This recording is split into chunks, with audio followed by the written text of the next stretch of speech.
L'inconscient collectif. Bonjour, merci d'être ici à nouveau avec moi.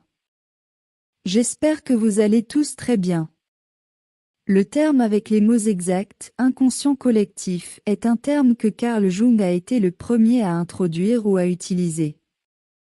Il est décrit de la manière suivante et en quelques mots. L'inconscient collectif, décrit par Carl Jung, représente une forme d'inconscient qui fait partie de l'esprit, et qui contient des souvenirs et des idées dont l'individu n'est pas conscient. Et il est commun à l'humanité dans son ensemble, et trouve son origine dans la structure héréditaire du cerveau, et pourrait être décrit comme la réalité que toute l'humanité a accepté de percevoir. Carl Jung est très respecté parmi les taïgésiens, car il est perçu non seulement comme un pionnier de la psychologie terrestre moderne, mais aussi parce qu'il ne tombe pas dans les définitions et les concepts matérialistes, comme le font la plupart de ses collègues contemporains. Depuis le début de sa vie, Jung a eu de nombreux contacts avec le paranormal et ses expériences de première main se reflètent dans son approche non matérialiste, de ses interprétations de la psyché humaine, bien que j'ai noté une touche de matérialisme dans sa définition de l'inconscient collectif, celle que je viens de mentionner. Cette vidéo ne traite pas de l'interprétation de l'inconscient collectif par Jung, il y a déjà beaucoup de documents, livres et vidéos à son sujet. Cette vidéo traite de la façon dont la culture taïgésienne voit ou interprète l'inconscient collectif, et j'utiliserai ce terme, car je n'en ai pas d'autre, du moins pour le moment. Mais le concept des taïgésiens et la façon dont ils le décrivent diffèrent considérablement de celui de Carl Jung, en particulier parce que dans l'interprétation taïgésienne, la télépathie joue un rôle majeur, et non dans celle de Jung. Un aspect sur lequel ils sont tous deux d'accord est que l'inconscient collectif est l'accord de perception du groupe. L'interprétation de Taïgeta est la suivante. Lorsqu'il y a un groupe de personnes, une société ou une culture, par exemple, les membres ont tendance à vouloir s'intégrer le mieux possible dans cette société et c'est facile à comprendre puisque c'est pour des raisons de survie. Tout individu qui n'est pas considéré comme acceptable dans une société aura tendance à être ostracisé et isolé du groupe. Ce qui est particulièrement évident dans les sociétés primitives, où l'individu qui a été banni du groupe, pour quelque raison que ce soit, serait confronté à une mort certaine en essayant de survivre seul dans la nature. Même les individus qui vivent aujourd'hui dans une société avancée, qu'ils soient humains ou non, ou même pas humanoïdes, ont tous ce besoin d'appartenir à un groupe, parce qu'il est ancré dans leur inconscient, où la mémoire de leur vie passée dans les sociétés primitives est encore présente. Ce besoin primordial d'appartenir à un groupe de personnes, pour se protéger et survivre, est également exploité sur Terre, pour maintenir l'humanité dans une vibration basse. Parce que la société sur Terre est si chaotique et si malade, qu'il est intrinsèquement impossible de s'y intégrer, comme l'exige l'instinct primordial de survie. Cela favorise le développement d'innombrables pathologies, qu'il s'agisse de problèmes de santé physique ou de problèmes psychologiques, y compris le développement de psychopathes à part entière. C'est de là que vient le célèbre dicton « On ne peut pas être bien adapté à une société intrinsèquement malade ». Un individu s'efforcera de s'adapter à la culture dans laquelle il se trouve, mais comme celle-ci est pleine de contradictions et de règles impossibles à suivre, ainsi que de doubles standards partout, l'individu gaspillera toute son énergie, en particulier mentale, en essayant de s'adapter à une société dans laquelle il est impossible de vivre de façon acceptable, et avec une bonne qualité de vie. Même s'il existe un bon degré de liberté dans toute société, en particulier dans les sociétés interstellaires, comme on peut s'y attendre, les individus ont toujours tendance à s'attacher à la culture dans laquelle ils sont nés, ou dans laquelle ils ont passé la plus grande partie de leur vie, et de leur temps.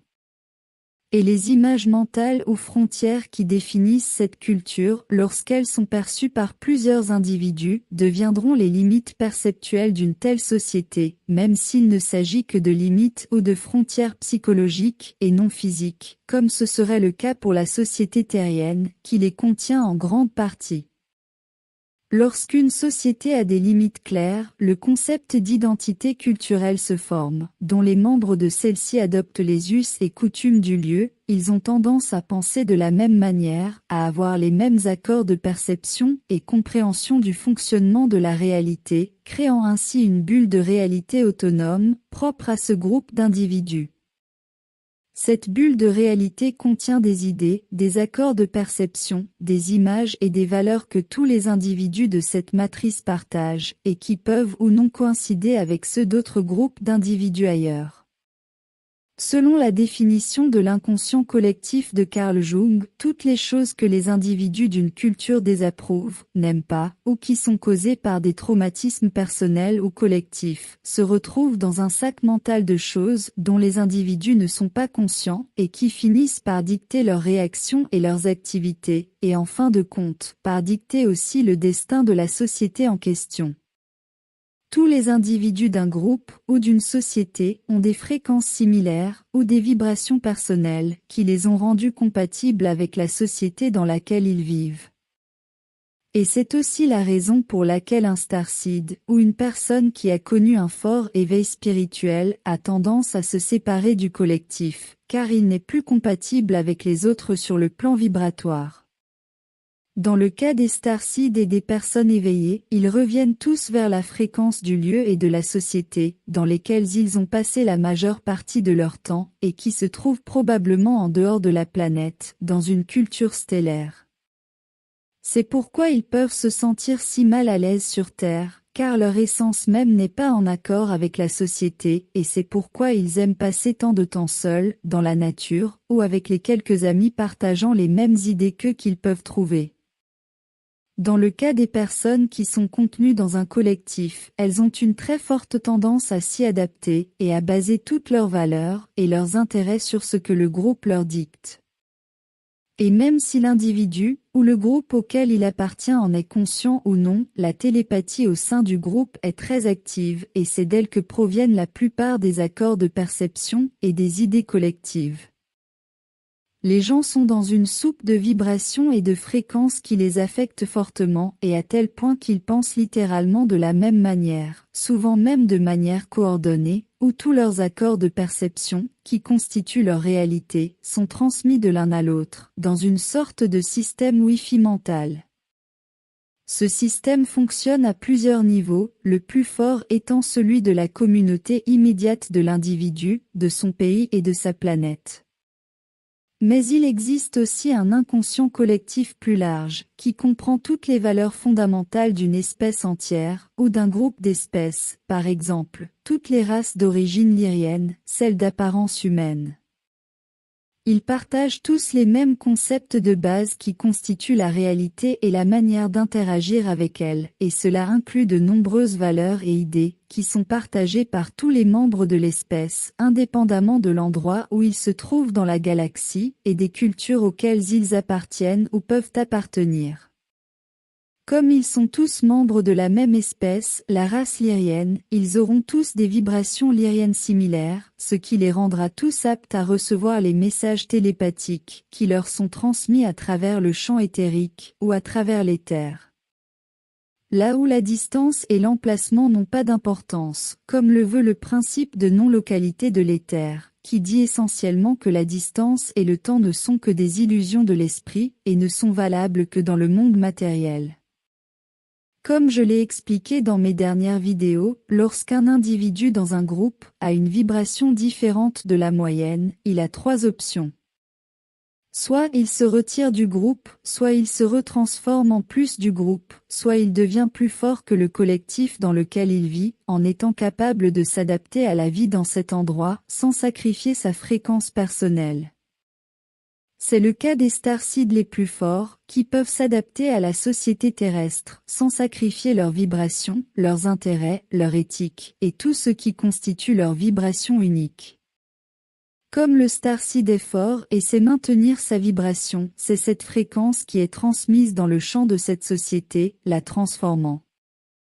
C'est pourquoi un seul starseed fort peut modifier la vibration d'un collectif entier de personnes ou même d'une planète, en devenant un point nexus fort, ou un phare à partir duquel l'énergie des royaumes plus élevés, plus positifs et plus aimants, atteint la Terre, parce que le starseed correspond à l'énergie de ces royaumes plus élevés. Leurs idées mêmes sont partagées télépathiquement dans l'inconscient collectif, semant de nouvelles façons plus positives d'interpréter la réalité. Bien qu'il y ait toujours une composante de la réalité matricielle, qui affecte et transforme le starseed, sa vibration même, peut l'aider à déterminer ce qu'il accepte du collectif dans lequel il se trouve en prenant ce qui est bon et ce qui le sert, et non ce qui est mauvais. L'inconscient collectif est la soupe qui coordonne la façon de penser d'un groupe de personnes, et comme pour tout, c'est une question de correspondance de fréquence et de vibration. Le bon et le mauvais sont partagés télépathiquement entre les membres du groupe et cela signifie que la communauté, en tant que masse de conscience, manifeste sa réalité collective à partir de cet inconscient partagé, y compris tous ses égrégores et ses monstres. Le collectif sur Terre manifeste tous ses problèmes et tous ses schismes, tout ce qu'il vit est le résultat de cette manifestation collective. En particulier, ce que l'humanité ne veut pas voir se manifester, provient principalement des royaumes de l'inconscient. Cela inclut également tous ceux qui s'efforcent de contrôler la perception des masses, car les gens sont toujours prêts à être contrôlés. Les êtres humains ont tendance à penser qu'une chose est bonne et l'autre mauvaise, dans un mode de pensée très dualiste, mais il arrive souvent que plus d'une chose puisse être correcte. L'humanité est à la fois la cause de ses propres problèmes et la victime des autres, qui, eux aussi, ont été manifestés par l'inconscient collectif du groupe. Souvent, lorsque quelqu'un se sent déprimé ou triste, c'est le résultat d'un message télépathique fort, provenant d'une influence dans le champ qui entoure cette personne, mais il est possible de s'en rendre compte, et de continuer à maintenir une bonne vibration. Il suffit de disposer d'un cadre ou d'une structure personnelle solide et d'être capable d'analyser ses sentiments et ses pensées, afin d'identifier ce qui nous appartient ou non. Cela signifie que nous devons bien nous connaître. C'est pourquoi, si vous êtes un starseed sur Terre, vous devez toujours garder un œil sur votre fréquence et être responsable de vos décisions et de vos actions. Car elles ne vous affectent pas seulement vous, mais vous affectez également le champ dans lequel vous vous trouvez, et d'une manière très forte, simplement parce que vous êtes différent de la moyenne, et cela signifie que vous détenez également un pouvoir de manifestation plus fort. L'idée qui ressort de tout ce que je viens de dire peut être un peu dérangeante, car elle nous fait prendre conscience que nos pensées ne sont pas aussi privées et personnelles que nous le souhaiterions. Tout comme le champ nous affecte, nous affectons également le champ. Mais je considère cela comme quelque chose de naturel, car nous sommes tous très liés par l'éther et, en fin de compte, nous ne faisons qu'un, nous sommes tous la source. Merci d'avoir regardé ma vidéo. Prenez soin de vous, et j'espère vous revoir ici la prochaine fois. Avec beaucoup d'amour.